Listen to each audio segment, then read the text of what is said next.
So, moving on to our island here. A lot of graphs, lot of maps, but obviously, as you know, the intro to this was too, is that we do need science to back up where we're going to move forward with our conservation for this island. What you're going to see now is a series of maps, and basically what the point is to visually show how the ongoing work of leopard studies across the island, how it covers all of the habitat types, as Andrew mentioned, and how it is in unprotected areas as well as in protected areas. Of course, where the leopard populations are in protected areas, the job is sort of already being done. How well it's being done is a different discussion, of course.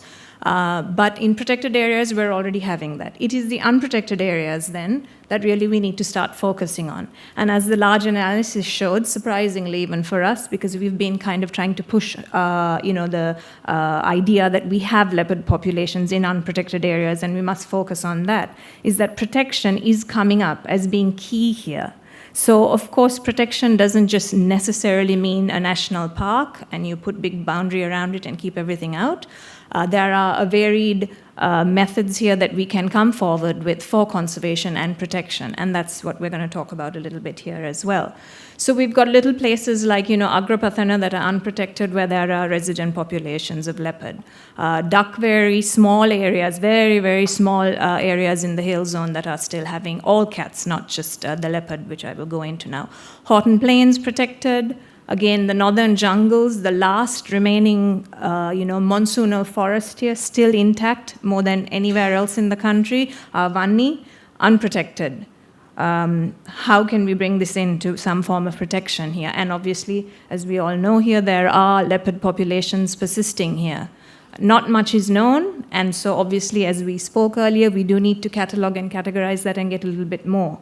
Reticula, a strict reserve. Sadly, our last study, we didn't really get very good evidence of leopard presence.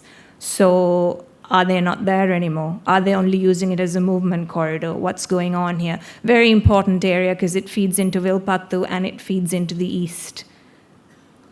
Vilpattu, of course, again, a park, so it's doing the job for the most part. But again, in our parks, in our protected areas, buffers are being eaten into. So again, something that needs to be looked at. And again, here what we're trying to show is using the leopard as a proxy, as a tool, its movement throughout for this wider biodiversity conservation. This is Castlereagh, Maskilia, Bogavantlava area, where we've been working a lot recently and which we will focus on in the next half of the talk.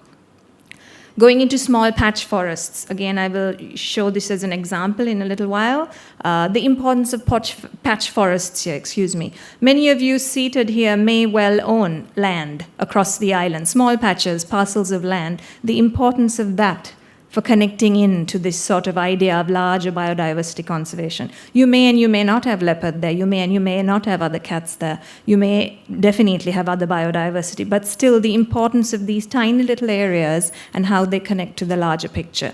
Galloya, Nilgala complex, again, we're just starting work there, so exciting on that side. What are we finding on that part of the country?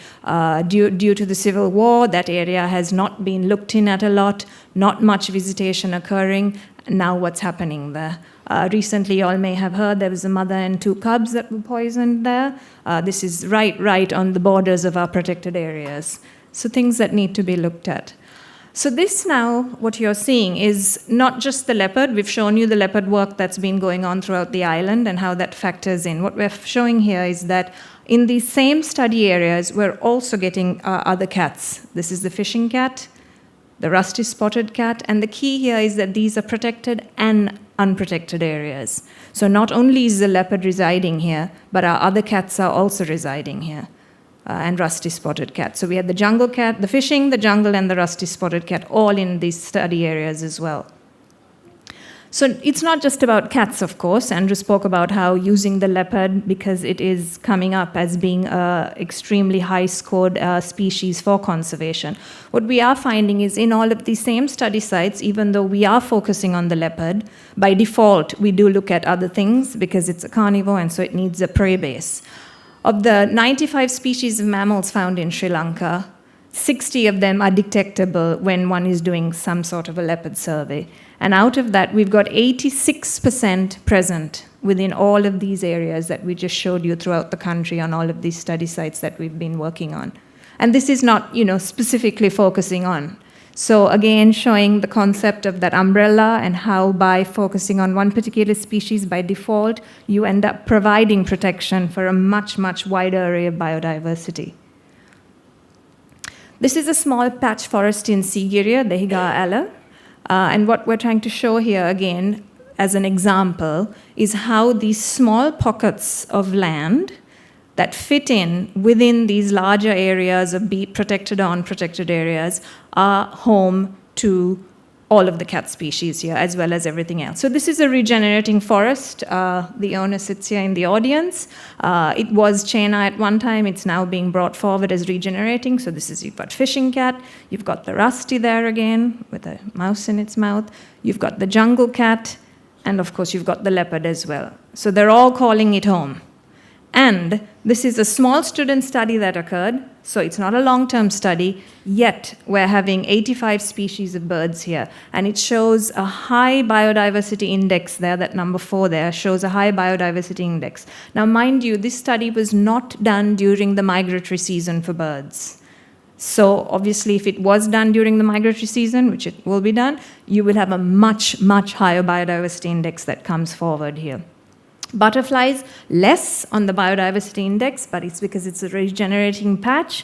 And I know Johan is trying to focus in on that and do some specific regenerative work to attract butterflies.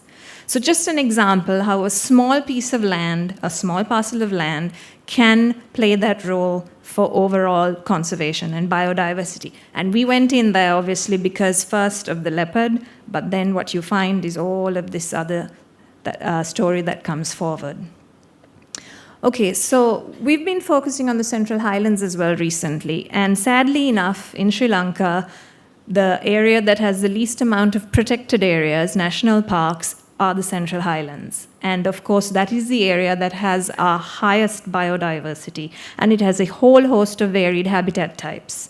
So this map that you're looking at is basically a connectivity, a possible connection from Kandy, going through Galaha, going through Sita Elia, Haggala, Pedro, Nuwara Eliya, Horton Plains, and down into Peak, with another connection on the side. This is for leopard, of course, is what we're trying to show here. These possible dispersal corridors for leopards to move through that allows them to go into other populations for breeding, for dispersal, and thereby ensuring that genetic bottlenecking, for example, doesn't occur, and that this highland area of leopards can continue to persist on the landscape.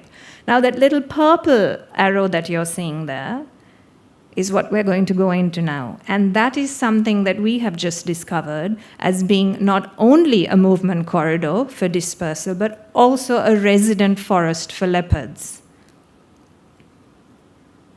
So this is the case study that we're just going to go into and basically take everything what we've just said and use this as an example to showcase how using the leopard as an umbrella for greater biodiversity conservation is a possible option and a priority for conservation here in Sri Lanka.